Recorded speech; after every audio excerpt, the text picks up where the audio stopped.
সুপ্রিয় চাকরি প্রার্থীগণ, আপনাদের সকলকে স্বাগত জানাচ্ছি ব্রিজ অফিসার কুড়িঘরের নিয়মিত আয়োজনে। আজকের এই ভিডিওতে আমরা বাংলাদেশ ডাক বিভাগের যে বিশাল বিশাল সার্কুলারগুলো প্রকাশ করা হয়েছে এবং অলরেডি সকল সার্কুলারের আবেদনের তারিখও শেষ হয়েছে। তো এই যে পদগুলো রয়েছে, এখানে বেশ কিছু পদ রয়েছে, সবগুলো পদের প্রিপারেশনের অংশ হিসাবে আজকে আমরা এখানে গুরুত্বপূর্ণ একটি ম্যাথ দেখার চেষ্টা করব। আমি এখানে যে ম্যাথটি উঠিয়েছি, এই ম্যাথটি সংখ্যা অধ্যায় থেকে। আমি আমার লেকচারে সবসময় বলে থাকি যে কোনো ম্যাথস করতে গিয়ে আসলে বেসিকটার উপর বেশি গুরুত্ব দিতে হয়। শর্টকাট যতটা গুরুত্বপূর্ণ, তার চেয়ে বেশি গুরুত্বপূর্ণ হচ্ছে বেসিক বুঝে অঙ্কটা করা। তো দেখুন, এই সংখ্যা অধ্যায় থেকে প্রত্যেকটি পরীক্ষায়, বিশেষ করে বাংলাদেশ ডাক বিভাগের যে পরীক্ষাগুলো অনুষ্ঠিত হয়, অ্যাটলিস্ট 2টা বা 3টা কোশ্চেন আপনি এখান থেকে পাবেন। একটা নয়, অ্যাটলিস্ট 2টা বা 3টা কোশ্চেন আপনি এখান থেকে পাবেন। এখানে বলা হচ্ছে 215, 219, 325, 625 সংখ্যাগুলির মধ্যে পূর্ণবর্গ সংখ্যা কোনটি? এখানে অপশন 4টা অপশনে দেওয়া আছে, অর্থাৎ এই যে 4টা সংখ্যা দেওয়া আছে, এই 4টি সংখ্যার মধ্যে কোন সংখ্যাটি পূর্ণবর্গ সংখ্যা সেটা আপনাকে ফাইন্ড আউট করতে হবে। দেখুন, এই প্রশ্নটি বাংলাদেশ ডাক বিভাগের পোস্টাল অপারেটর 2016 সালের 30শে জুন এই পরীক্ষায় এসেছিল। এই অঙ্কটি করার জন্য ফার্স্টে আপনাকে বুঝতে হবে এই পূর্ণবর্গ সংখ্যা কি সেটা। দেখুন, পূর্ণবর্গ সংখ্যা মানে হচ্ছে পারফেক্ট স্কয়ার নাম্বার, পূর্ণবর্গ সংখ্যা। যদি 2টা সংখ্যা আপনি গুণ করেন, 2টা অঙ্ক বা সংখ্যা যদি আপনি গুণ করেন, ধরুন 4 আর 4 আমি গুণ করলাম, 4 4 16 পাইলাম, তাহলে এই যে 16 পাচ্ছি, এটা হচ্ছে একটা পূর্ণবর্গ সংখ্যা। এই পূর্ণবর্গ সংখ্যা চেনার অনেক উপায় রয়েছে, অনেকগুলোর উপায় রয়েছে। যে 2টা বা 3টা আমাদের মনে রাখা খুবই জরুরি। জাস্ট এই 2টা বা 3টা আমরা মনে রাখবো। 4 আর 4 গুণ করলে 16 হয়, 6 গুণন 6 যদি আপনি গুণ করেন তাহলে 36 হবে। 36 একটি পূর্ণবর্গ সংখ্যা, 16 একটি পূর্ণবর্গ সংখ্যা। এরকম 5 গুণন 5 গুণন করলে 5 5 25 হবে, তাহলে 25 একটি পূর্ণবর্গ সংখ্যা। এটা হচ্ছে একটা সিস্টেম। আর একটা সিস্টেম হচ্ছে, কোন সংখ্যাকে যদি আপনি রুট করেন, ধরুন আপনি এই 16 আছে, 16কে আমি রুট করলাম, 16কে রুট করলে আপনি কত পাবেন? 4 পাবেন। সিমিলার ক্যাটাগরিকে 36কে রুট করলাম, 36কে রুট করলে আপনি কত পাবেন? 6 পাবেন। আবার রুট ওভার 25 করলাম, 25কে যদি রুট করেন তাহলে আপনি 5 পাবেন।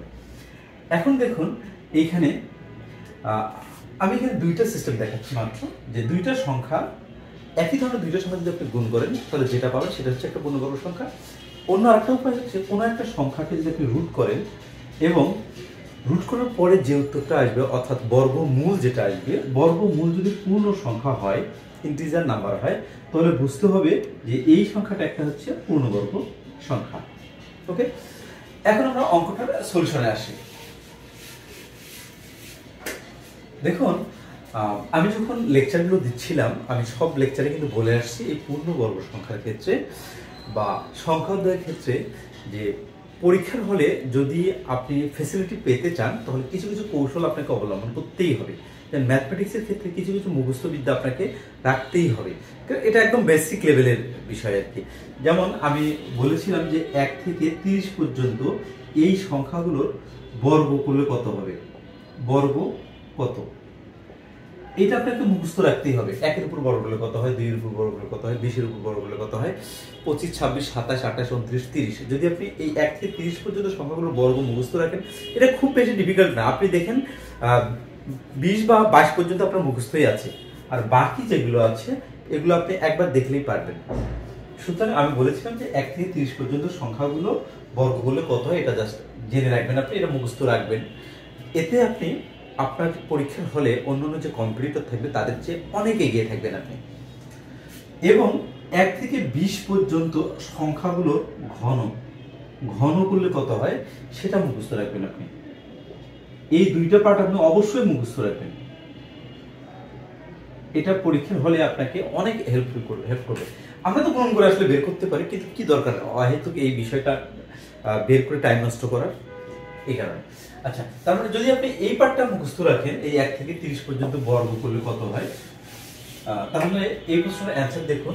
এখানে কিন্তু 625 দেওয়া আছে। এখানে 625 মানে কি, 625 অর্থাৎ 25-এর উপরে যদি আপনি বর্গ করেন তাহলে 625 হয়। এটা কিন্তু আমাদের হচ্ছে মুখস্থ যে পার্টটা ছিল, ওখান থেকে আমরা এটা বলতে পারি। এছাড়াও যদি আপনি মনে করেন যে আসলে আমি মুখস্থ করব না, নিজে নিজে বের করবো, সেক্ষেত্রে আপনি বের করতে পারেন। জাস্ট আপনি এই 4টা যে অপশন রয়েছে, 4টা অপশনই তখন আপনাকে টেস্ট করতে হবে এবং টাইম আপনার এত বেশি নষ্ট হবে যে আপনি বিব্রতকর অবস্থায় পড়বেন। যদি আপনার একটা মুখস্থ থাকে, বাসায় যদি 2-4 মিনিট আপনি দেখেন, তাহলে কিন্তু আপনার মুখস্থ হচ্ছে। তার মানে আমরা কিন্তু মুখস্থ থাকলে টাস করে দাগাইতে পারি। অ্যান্সার হচ্ছে মিস্টার হ। যদি আপনি মুখস্থ না করে থাকেন, সেক্ষেত্রে আপনি সবগুলো টেস্ট করবেন কিভাবে? ধরুন আমি 625কে আমি এখানে লিখবো, 625কে টেস্ট করবো আসলে পূর্ণবর্গ সংখ্যা কিনা, অর্থাৎ রুট করার চেষ্টা করছি। আমি যদি 625কে রুট করি, তাহলে এখানে আমি কি পাবো? ইন্টিজার নাম্বার একটা পাবো। তো রুট করার নিয়ম হচ্ছে, ফার্স্টলি আমাদের জোড়ায় জোড়ায় নিতে হয়। রুটের ক্ষেত্রে যখন আমি বর্গমূল বের করবো, তখন আসলে উৎপাদকগুলো জোড়ায় জোড়ায় নিতে হয়। এখানে দেখুন, ফার্স্টলি আমি এই বাম পাশের যে দুইটা সংখ্যা রয়েছে 0, 6, এর কাছাকাছি পূর্ণবর্গ সংখ্যা আমি খুঁজে বের করার চেষ্টা করবো। এবং 2 এর উপর বর্গ করলে কত হয়? আমাদের 4 হয়। 3 এর উপর বর্গ করলে 9 হয়। যদি আমি 2 এর উপর বর্গ করি তাহলে 4 হয়, যদি 3 এর উপর বর্গ করি সেক্ষেত্রে 9 হয়। তাহলে 6 এর কাছাকাছি কোনটা? 4। সুতরাং আমি এখানে 2 দিব, 2 দুগুণ 4 হয়। ওকে, এটা বিয়োগ করলে এখানে 2 আসে। এবার নিয়মটা হচ্ছে 2 এর কি ডাবল আমাকে এখানে লিখতে হবে, 4 আমাকে এখানে লিখতে হবে। 2 এর ডাবল, এখানে যা থাকবে তার ডাবল আমি এখানে লিখবো। এরপরে এখানে যেহেতু 4, এখানে 2, এটা ছোট, সুতরাং এই দুইটাকে আমার এখানে কেটে নিতে হবে। 2, 5 এটাকে আমি এখানে কেটে নিলাম। কেটে নেওয়ার পরে এইখানে আপনার এমন একটা সংখ্যা বসাতে হবে বা অঙ্ক বসাতে হবে, ওই অঙ্কটা এখানে বসাতে হবে। বসানোর পর এইটা তারা এই দুটোকে গুণ করবেন। গুণ করার পরে এই 225-এর কাছাকাছি বা 225-এর সঙ্গে যাতে মিলে যায় এই ধরনের একটা নাম্বার আপনাকে নিতে হবে।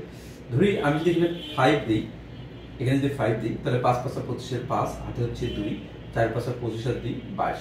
ধরুন এটা মিলে গেছে। এটা কিন্তু আসলে এখানে আপনি লিখবেন না, জাস্ট হচ্ছে বোঝানোর জন্য আমি বলছি। এখানে মিলে গেলে এখানে 0 আসে। তার মানে এইখানে কত লিখছি? 5। এই 5টা আমাকে এখানে লিখতে হবে। অ্যান্সার হচ্ছে 25।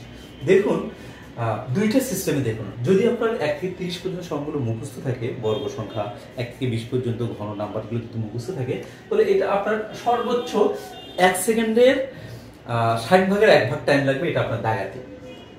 ওকে, তারপরে কত টাইম সেভ হচ্ছে যখন আপনি এটা ক্যালকুলেশন করতে যাবেন, তখন আপনার কত টাইম যাচ্ছে?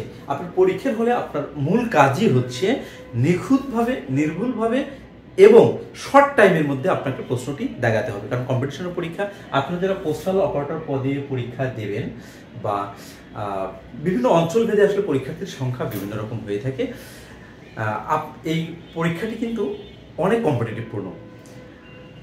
এই কম্পিটিটিভপূর্ণ পরীক্ষায় যাতে আপনি এগিয়ে থাকেন, যাতে আপনি অন্যদের চেয়ে ভালো করতে পারেন, এই উদ্দেশ্যে আমার এই চ্যানেলের পক্ষ থেকে একটি পেইড ভার্সন কোর্স চালু করা হয়েছে।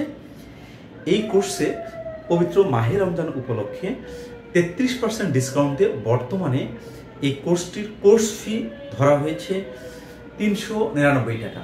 আপনারা যারা এই কোর্সটিতে এখনো ভর্তি হননি, আমাদের কোর্সটির ক্লাস কিন্তু রেগুলার চলছে শুক্রবার, শনিবার এবং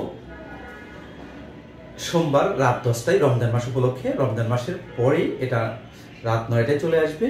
আপনারা যারা এখনো ভর্তি হননি, তারা অতি দ্রুত আমার এই কোর্সটিতে ভর্তি হয়ে বাংলাদেশ ডাক বিভাগের নিয়োগ পরীক্ষার আদ্যপান্ত এবং ডাক বিভাগের নিয়োগ পরীক্ষার কোশ্চেন, পরীক্ষা কবে হতে পারে, কি কি সাজেশন আপনি পড়বেন, কোন কোন প্রশ্নগুলো পড়বেন, এই বিষয়গুলো জানার জন্য অতি দ্রুত ভর্তি হয়ে যেতে পারেন।